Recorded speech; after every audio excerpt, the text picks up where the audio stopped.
Okay, so I just wanted to quickly thank everybody who supported the FOXY Games UK upload of PS5's Teardown with voiceover and captions. I added spoken English and captions over the Japanese spoken language because I thought, what about the visually and hearing impaired? Or maybe they just cannot read properly, who themselves may have waited eagerly for this teardown. That was the main motivation in doing the narration, so thanks for supporting that. Okay, welcome back FOXY Games UK new and existing subscribers. It is Friday, October 9, and my goodness, there's more drama mamas in the game industry than on the Real Housewives of Beverly Hills. And apparently head of Xbox, Phil Spencer himself, has said a few things that I really didn't expect to hear from him. I mean, these platform holders are supposed to be convincing us, ready to buy into their next-gen vision, but unfortunately that vision is becoming less clearer. And I mean literally, but you've got to give him props for being honest. We'll get into that later. And also, Microsoft have made a huge investment in GameStop stores throughout the US, meaning it'll likely dominate product space in stores and treat those stores like its own Xbox hub. Think Apple stores, but a little less classy. Apparently the partnership has significantly increased GameStop shares and indeed its outlook, so that can only be a good thing. So in today's main news stories, so as we draw ever closer to the next gen console launches, so the agenda drivers begin taking laps around gaming's track in order to persuade or deter you from choosing which of the two platforms to invest in. Now, we've heard the rumor mill spinning tales of PS5 having overheating issues, which has now largely been debunked since the Japanese YouTube influencers cited Sony's next-gen platform as running whisper quiet and only slight heat dissipation emanating from its exhaust, so to speak. Well, now it is Microsoft's Xbox Series X reportedly overheating, and if you believed the latest reports, and I was very skeptical, that the alleged Series X overheating issues could actually make Microsoft's next gen Xbox dangerous to touch. Sourced via metro.co.uk, though plenty of other outlets, media and influencers have also reported this. Excuse me for laughing, it's hilarious. So could Xbox Series X literally be the hottest next gen console your money can buy? Numerous reports have done the internet rounds that Xbox Series X gets so hot, a quote-unquote journalist has allegedly claimed to have burnt their hand. Here's the full story. So numerous sources have made claims the Xbox Series X gets worryingly hot, even when it's on standby mode, especially the storage expansion. Although the PlayStation 5 seems to have solved the loudness problem of PS4, it seems the Xbox Series X may have picked up a new issue. It gets extremely hot when in use, apparently. Reports from two separate sources have both said the console gets worryingly warm, and even when not playing games, with French journalist Ken Bogard of Video joking that could heat up your flat with it. The Series X is hot. I like really hot. It doesn't make any noise, but damn, it's hot. Now, the console is emitting heat like crazy. It's almost like a fireplace shaft, said Bogard, as translated by VGC. In separate comments, Giant Bomb's Jeff Bacala also mentioned that the heat given off by the console and suggested that it does so even when in standby mode. Not only that, he claims to have burnt his hand simply by touching the console's infamously expensive storage expansion, although he doesn't seem to have seriously injured himself. Here's a quote. It seems like this thing might be doing something while you're not using it, to the point where it needs to exhaust heat.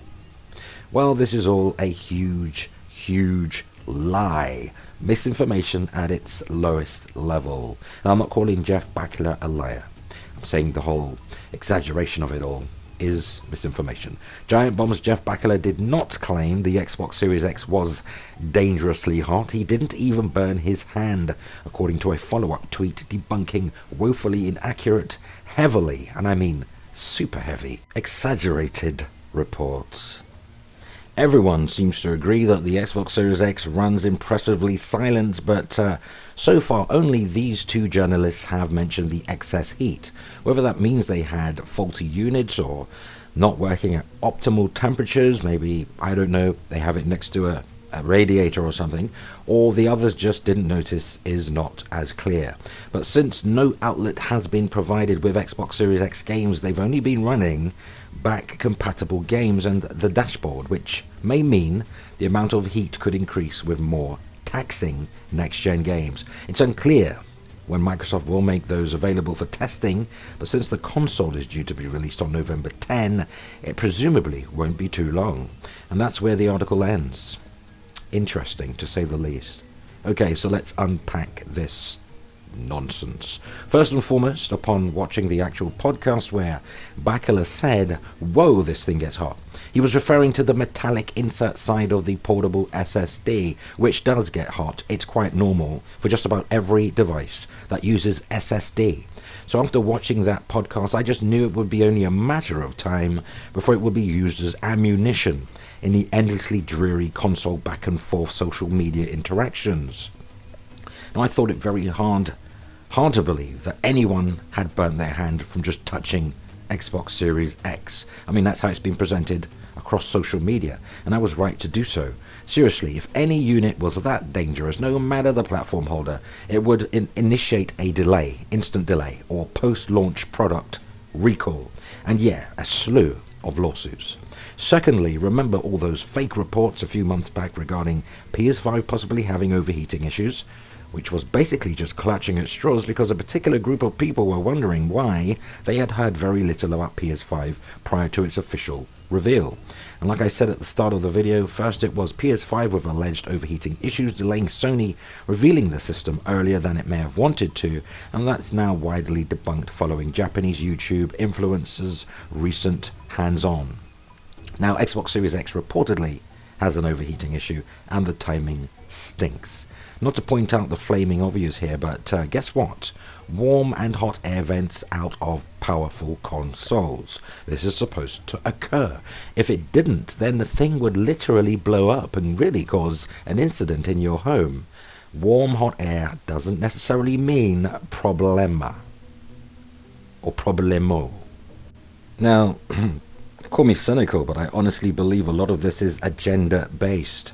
And on both sides, we have some really bad hombres on both sides. And we witnessed this as we approached PS4 and Xbox One launches back in 2013. I remember it well.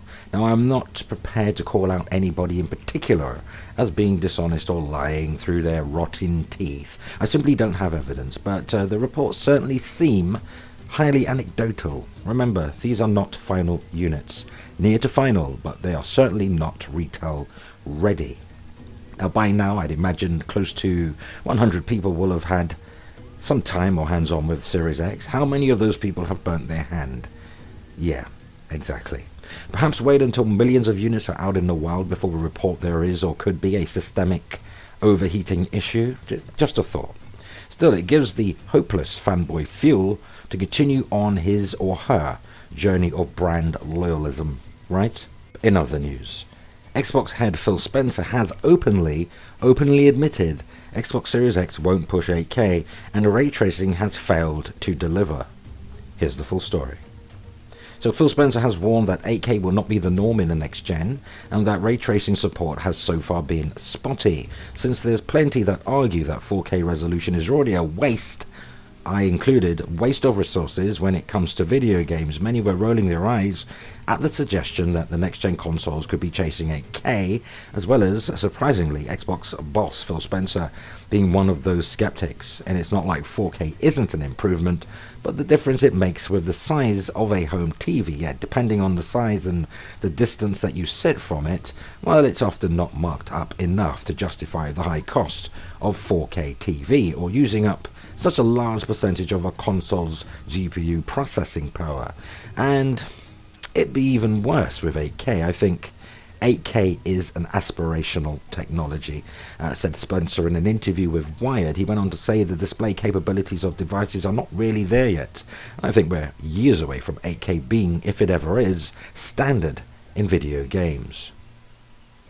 And I concur with that. Instead, Spencer points towards 120Hz refresh rates As having a more tangible benefit, it suggested that the Xbox Series X and S will focus on CPU and frame rates, and the Xbox Series X and S and PlayStation 5 would struggle to run any game at native 8K, just as the Xbox One and PlayStation 4 has struggled with native 4K as opposed to upscaled 4K. And I think they mean Xbox One X and PS4 Pro.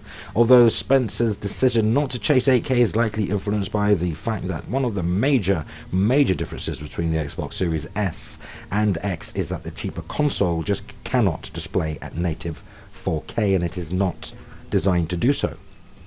Now, elsewhere in the interview, Spencer talked about the buzzword bingo, a familiar concept for any new console launch, and agreed with the premise in a recent PC game article that suggested ray tracing has failed to deliver on its promise. When I think about games where ray tracing has had a dramatic impact on my experience as a player, said Spencer, it's kind of spotty.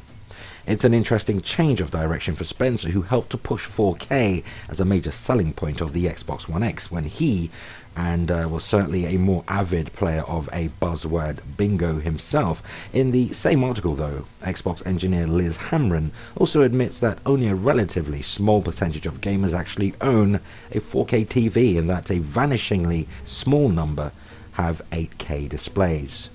So yeah, again, I concur with that. This is really super interesting to me, because I always thought that perhaps Xbox Series X key strength over PS5 was going to be its ray tracing abilities, and I know I'm rather oversimplifying this, but I assume this based on the fact that the Series X has 52 compute cores compared to PS5's 36, and Microsoft kinda made a big deal of ray tracing on its 12 T-flop higher end console.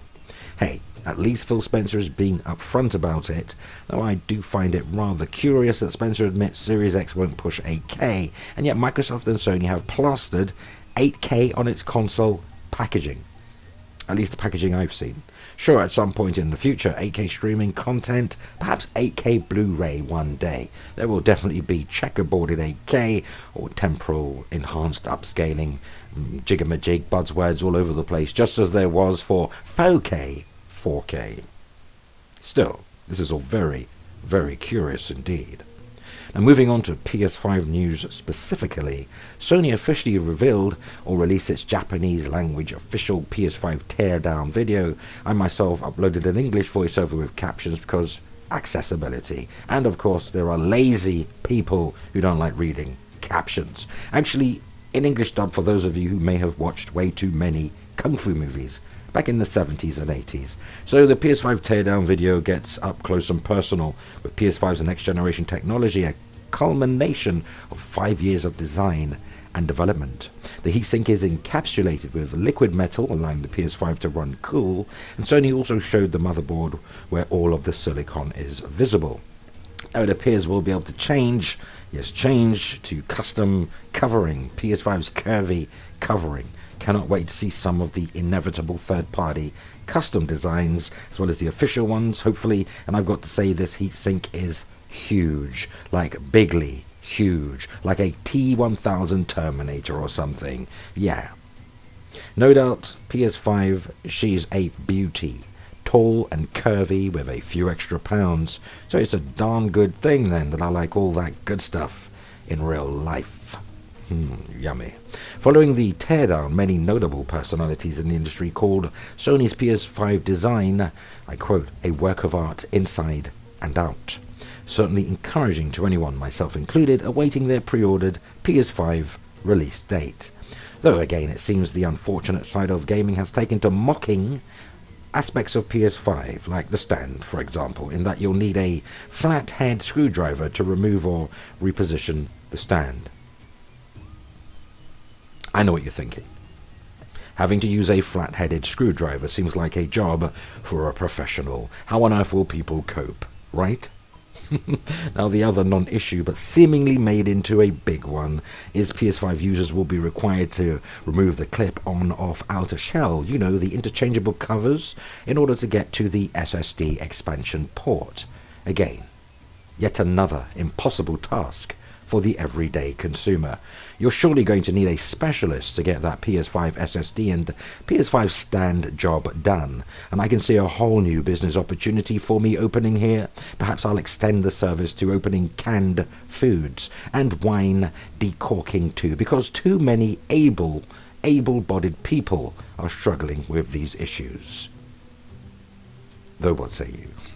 Go ahead and sound off, share your thoughts and opinions on today's news, because that unfortunately brings us to the end of another video. But let's continue the discussion cordially in the comments. For your current and next gen news updates, rumour and rampant speculation, hit the like button, spread the word, and yeah, keep it locked to Foxy Games UK. Subscribe to Foxy Games UK, remember to hit notification bell so you never miss content. Thumbs up if you like it here, and help us reach more like-minded gamers simply by sharing the video. Consider supporting Foxy Games UK via Patreon, link can be found in the description. Truly appreciate the support, you lovely people. But that concludes our time together today. Certainly great hanging out on this Friday. Enjoy your weekend, and until next time, play games, not corporations.